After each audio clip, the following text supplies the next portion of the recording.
الف لام را، یہ وہ کتاب ہے جس کی آیتیں جچی تلی ہیں، پھر یہ کہ اللہ حکیم و خبیر نازل کرنے والے کی طرف سے بتفصیل بیان کی گئی ہیں۔ اس کا پیغام یہ ہے کہ اللہ کے سوا کسی کی عبادت نہ کرو، اور میں اس کی طرف سے تم کو ڈر سنانے والا اور خوشخبری دینے والا ہوں، اور یہ کہ اپنے پروردگار سے بخشش مانگو اور اس کے آگے توبہ کرو، وہ تم کو ایک وقت مقرر تک متاع نیک سے بہرہ مند کرے گا اور ہر لائق فضیلت کو اس کی فضیلت دے گا، اور اگر روگردانی کرو گے تو مجھے تمہارے بارے میں قیامت کے بڑے دن کے عذاب کا ڈر ہے۔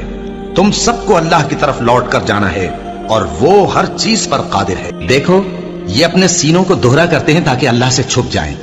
سن رکھو، جس وقت یہ اپنے کپڑوں میں لپٹ رہے ہوتے ہیں تب بھی وہ ان کی چھپی اور کھلی باتوں کو جانتا ہے۔ وہ تو دلوں کی باتوں تک سے آگاہ ہے، اور زمین پر کوئی چلنے پھرنے والا نہیں مگر اس کا رزق اللہ کے ذمے ہے۔ وہ اس کے رہنے کی جگہ کو بھی جانتا ہے اور جہاں سونپا جاتا ہے اسے بھی۔ یہ سب کچھ کتاب روشن میں لکھا ہوا ہے، اور وہی تو ہے جس نے آسمانوں اور زمین کو 6 دن میں بنایا، اور اس وقت اس کا عرش پانی پر تھا۔ تمہارے پیدا کرنے سے مقصود یہ ہے کہ وہ تم کو آزمائے کہ تم میں عمل کے لحاظ سے کون بہتر ہے۔ اور اے نبی، اگر تم کہو کہ تم لوگ مرنے کے بعد زندہ کر کے اٹھائے جاؤ گے تو کافر کہہ دیں گے کہ یہ تو کھلا جادو ہوا، اور اگر ایک مدت معین تک ہم ان سے عذاب روک دیں تو کہیں گے کہ کون سی چیز عذاب کو روکے ہوئے ہے۔